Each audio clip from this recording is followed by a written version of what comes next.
English Literature Revision for Power and Conflict, The Charge of the Light Brigade. General advice for you all to follow. Don't focus on what you can't do. You're not expected to teach yourself new material. Use this time to revise and prepare revision materials. These will be incredibly useful in Year 11. You only have 1 hour of English per day, so set yourself 1 or 2 tasks that you want to achieve and do them. Try a variety of different activities. You might decide to just do online tasks through Seneca or Sam Learning one day, and then try some written work the next day, followed by a day of making revision materials. A reminder of the set tasks. If you go into File Explorer, Pedmore Shared Area, Q Drive, English, Student Write and Year 10 Home Learning, you'll be able to access the set tasks from there. Also visit Sam Learning or Seneca Learning. You can sign up as a student, type in your class code that you would have been given by your teacher and have a go at the activities. You must revisit your prior learning. Reread the 15 poems from the Power and Conflict cluster in your AQ8 anthology. Select 3 key quotations from each poem. Create revision cards for these and learn them. Make notes on how each of the 15 poems can be linked together and why. It is really important that you understand each of the poems. BBC Bite Size is a really good start if you don't have your anthology with you. All the poems are listed. Choose one poem to focus on at a time and make sure you are able to do the following. Briefly explain what the poem is about. Link the poem to different themes, ideas. Choose, annotate and learn 3 key quotations, creating them into revision cards. To challenge yourself, explore wider reading and contextual information. There are new resources in the Home Learning folder to help you. The Charge of the Light Brigade by Alfred Tennyson. Half a league, half a league, half a league onward, all in the valley of death rode the 600. Forward, the Light Brigade, charge for the guns, he said. Into the valley of death rode the 600. Forward, the Light Brigade. Was there a man dismayed? Not though the soldier knew. Someone had blundered. Theirs not to make reply, theirs not to reason why, theirs but to do and die. Into the valley of death rode the 600. Cannon to right of them, cannon to left of them, cannon in front of them. Volleyed and thundered, stormed at with shot and shell. Boldly they rode, and well, into the jaws of death, into the mouth of hell, rode the 600. Flashed all their sabres bare, flashed as they turned in air, sabring the gunners there, charging an army while all the world wondered. Plunged in the battery smoke, right through the line they broke. Cossack and Russian reeled from the sabre stroke, shattered and sundered. Then they rode back, but not the 600. Cannon to right of them, cannon to left of them, cannon behind them, volleyed and thundered, stormed at with shot and shell, while horse and hero fell. They that had fought so well came through the jaws of death, back from the mouth of hell. All that was left of them, left 600. When can their glory fade? Oh, the wild charge they made. All the world wondered. Honour the charge they made. Honour the Light Brigade. Noble 600. The poem, written by Alfred Tennyson, is known as one of the greatest poets of the Victorian era and was poet laureate from 1850 until his death in 1892. He wrote the poem itself in 1854 as a tribute to the men who died in the battle it describes. Now, the poem is a reflection of the Crimean War, which was fought between Russia and Britain in 1853 to 1856. It's a disastrous battle between the British cavalry, soldiers on horseback, and Russian forces. A misunderstanding meant that the Light Brigade was ordered to advance into a valley surrounded by enemy soldiers. The cavalry were only armed with swords, whereas the Russian soldiers had guns. The Light Brigade were virtually defenceless against their enemies, and many of them were killed. During the Crimean War, it was the first time in history that newspapers carried eyewitness reports. The Battle of Balaclava is where the British Cavalry Division, the Light Brigade, were in a battle against the Russians. It's one of the most significant moments in the Crimean War. Over 150 soldiers were killed, 120 injured. It was a disaster which was seen as a sensation. Many began to question the actions of the politicians and generals in charge. The charge of the Light Brigade was led by Lord Cardigan. The miscommunication meant the brigade attempted a more difficult objective than intended by the overall commander, Lord Raglan. The charge produced no decisive gains and resulted in very high casualties. The order was almost suicidal, and the brigade was disseminated in the charge.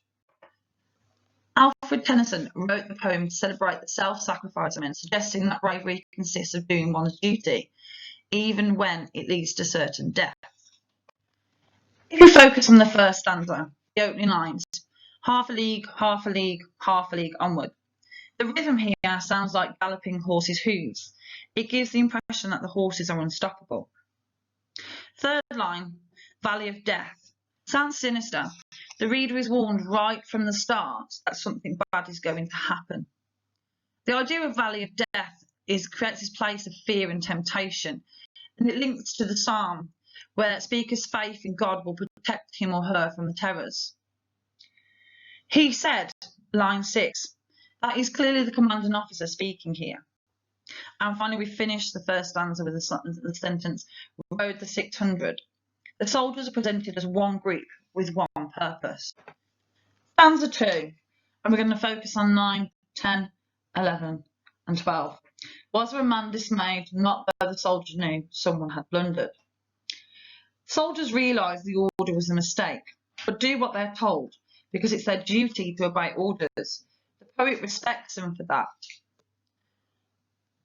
Not a single soldier was discouraged by the command. They followed and obeyed. Lines 13, 14 and 15. Theirs not to make reply, theirs not to reason why, theirs but to do and die. Rhyme and repetition here emphasises the soldiers' obedience and sense of duty, even though they know they will almost certainly be killed. And then finally line 16, into the valley of death. There's a line in the Bible that says, "Ye though I walk through the valley of the shadow of death, I will fear no evil." It's from Psalm 23. Using biblical references makes the poem seem solemn and significant. Stanza 3, the opening first 3 lines. Cannon to right of them, cannon to the left of them, cannon in front of them. Repetition at the start and end of the lines reflects the way the soldiers are surrounded by the enemy's guns. It also replicates the sound of guns. The repetition of the word cannon is known as anaphora. It's a word that's repeated at the beginning of several consecutive lines. You get a sense of unrelenting assault with the use of the word cannon. In each line, our eyes meet the word, just as the soldiers would meet their flying shells. Line 22, shot and shell. Sibilance emphasises the idea of ammunition flying towards the soldiers. 24 and 25, jaws of death, mouth of hell. These images personify death and hell and make them seem like monsters that the soldiers can't escape from. And finally, we end stanza 3 with the repeated sentence, rode the 600. The first 3 stanzas end with the same line. It adds to the sense of foreboding and reminds us of the number of soldiers. Stanza 4, first 2 lines, flashed all their sabres bare, flashed as they turned in air. The repetition of flashed and the rhyme creates a powerful image of the cavalry using their swords. If we then focus on lines 29, say bring the gunners there. This reminds us that the cavalry only had swords against the Russian guns. Now if we pick out the words charging, plunged and reeled, several lines begin with verbs emphasising the action and increasing the pace of the poem. Line 31, all the world wondered. Here we've got a double meaning. It could mean that people marvelled at their bravery or that they wondered why they had been sent on the charge. The poem was written in 1854 in response to a newspaper article about the battle. Many newspapers at the time were critical of the Crimean War, but this poem focuses on the bravery of the soldiers rather than the mistakes of the military leaders. We then focus on 35 and 36, the sentences, sabre stroke, shattered and sundered. The sibilance that's used here makes it sound very vicious. And then the ending of that stanza finishes with, but not the 600. The repetition of the word not emphasises the fact that some of the brigade have been killed. It also creates a broken, stuttering effect, making it sound almost as if the speaker is upset. Stanza 5, the first three opening sentences. Cannon to right of them, cannon to left of them, cannon behind them. Similar to the opening lines of stanza 3, but now soldiers are retreating. Volleyed and thundered, powerful onomatopoeic verbs suggest the noise from the cannons. Lines 44 and 45, horse and hero fell, they that had fought so well. There's a sense of admiration, which is touched with sadness here. And finally, that stanza ends with, all that was left of them, left of 600. The repetition of left of reminds us that lives have been lost and makes the poem sound sad. Then we go to the last stanza and we open with the two sentences, when can their glory fade? This is a rhetorical question that challenges the reader. Oh, the wide charge they made. Sounds very dramatic and daring. And then we have the repetition of the word honour. This command is repeated to leave the reader with the idea that they should honour the cavalry. Identifying some words that you may be unsure of, the word sabre is a long curved sword.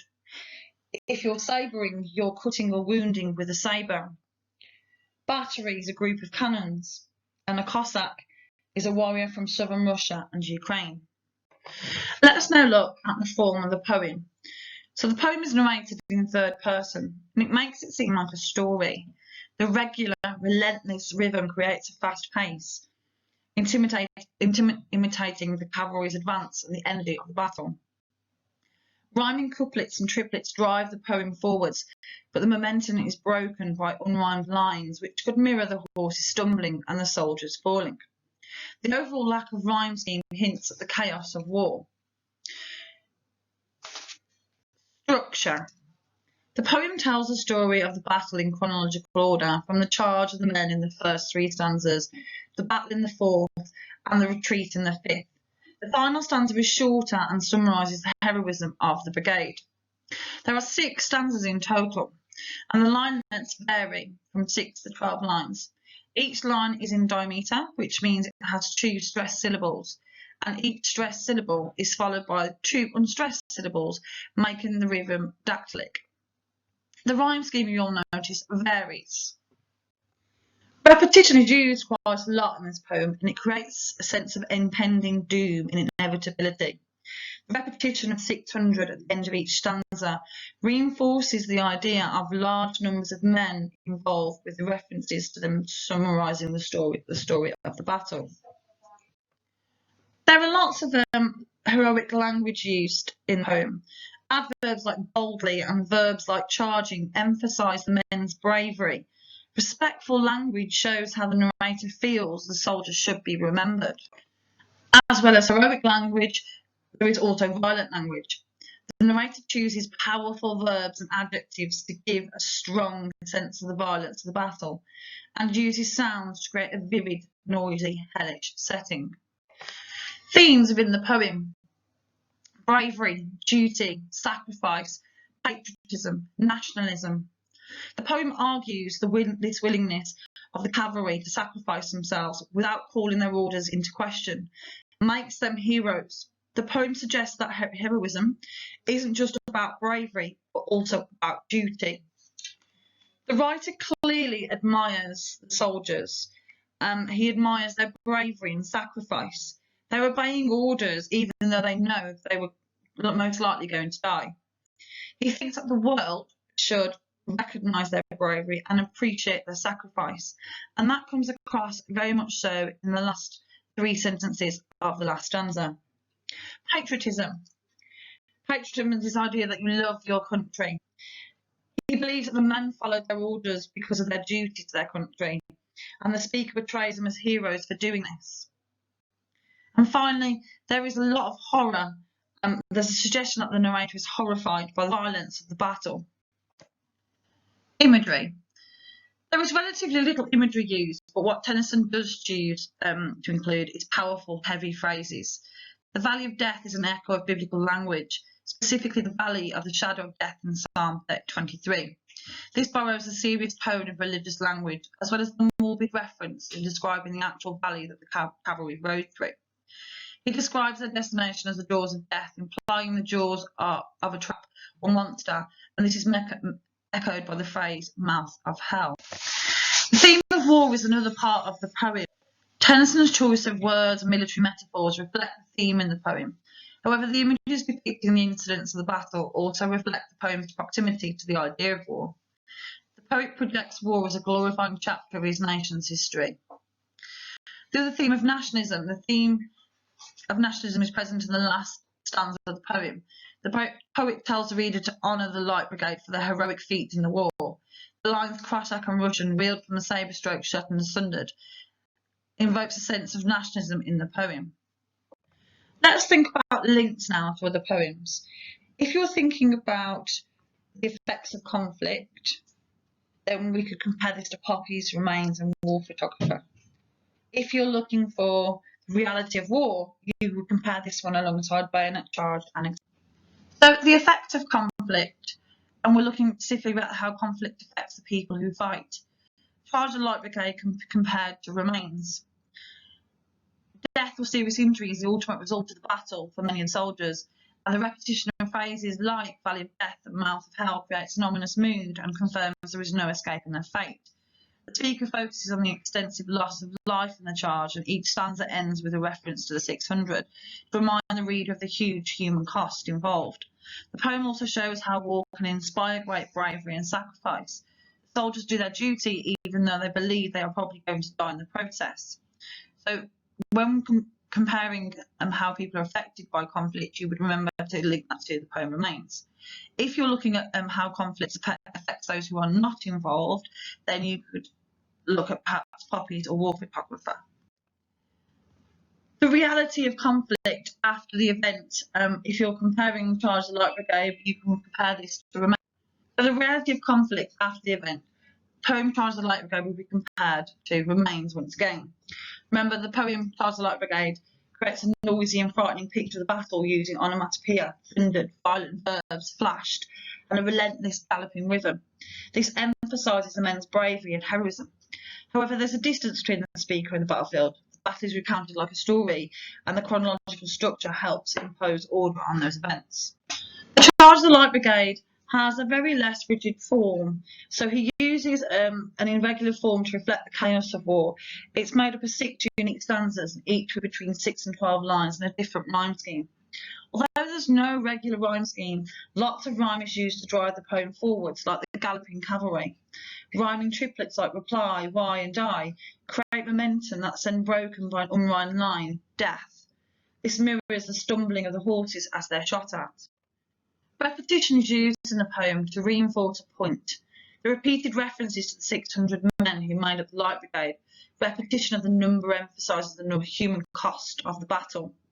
Tennyson also uses repetition to develop a vivid picture of the battlefield. The repetition of phrases such as Valley of Death and a Mouth of Hell creates a horrific, frightening scene.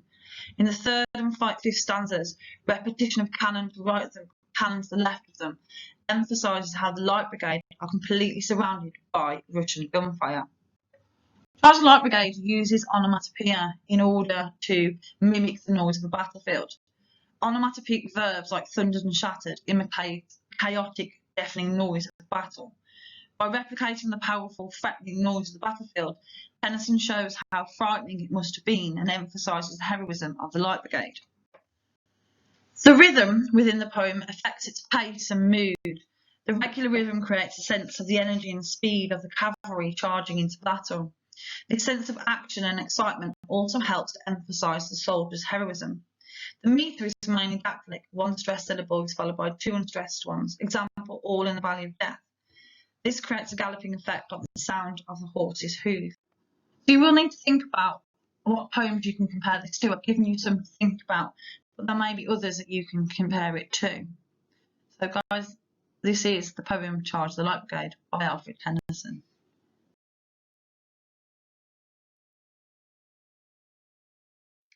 So that's the Charge of the Light Brigade. You need to summarise what the poem is about in 4 sentences. Annotate the poem with points you can remember from your initial study, any responses, ideas you have from reading it now. Select 3 or 4 quotations which you like the look of and explode them. Remember to explore multiple connotations of individual words and identify any obvious techniques such as metaphor, simile, powerful verbs, etc. Can you say anything about the poem's form, how it appears on the page? Hint: how is the poem narrated? What effect does this have? Does the poem have a rhyme scheme and rhythm? What could the rhyme scheme mirror?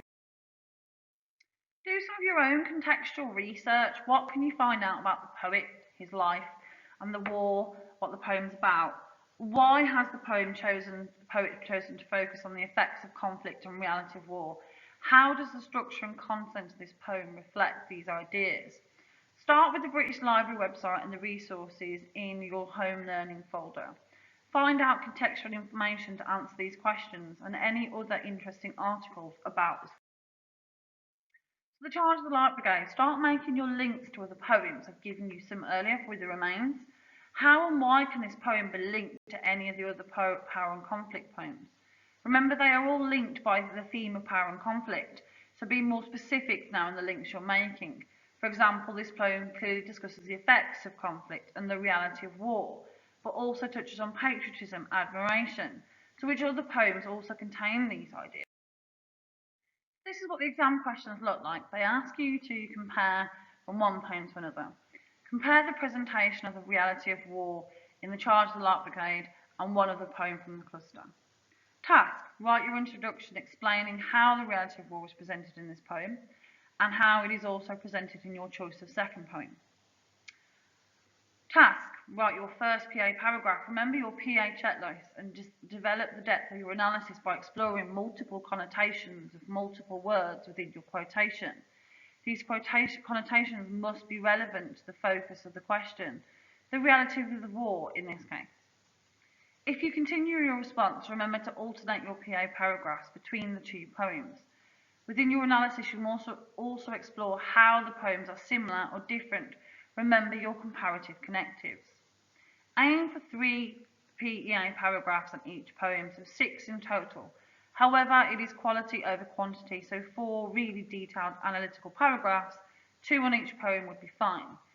As a guide, a really detailed analytical paragraph will be almost one side of A4.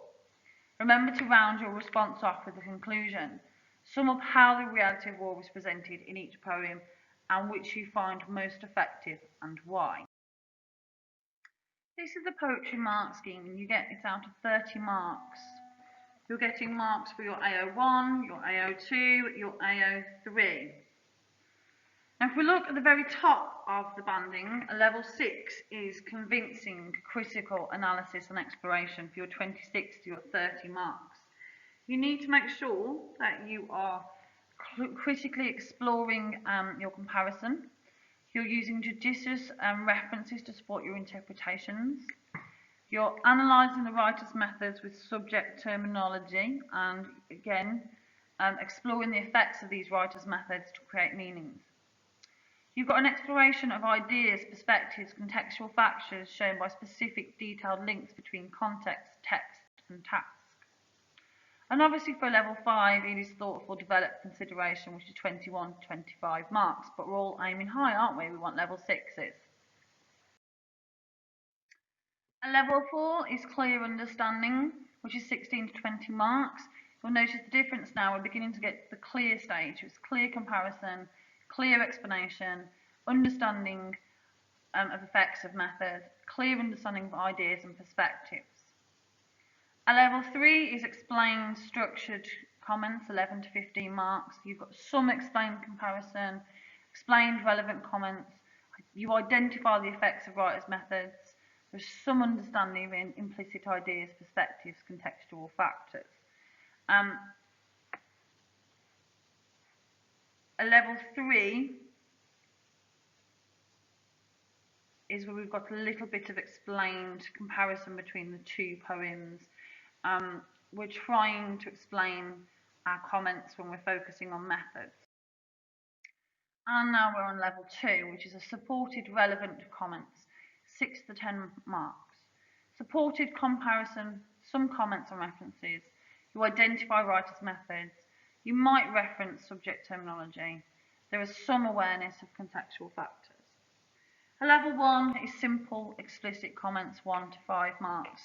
Simple comments relevant to comparison, references, awareness of writer-making choices, possible reference to subject terminology, simple comment on explicit ideas and contextual. And that, ladies and gentlemen, is The Charge of the Light Brigade by Alfred Tennyson. Thank you very much for listening.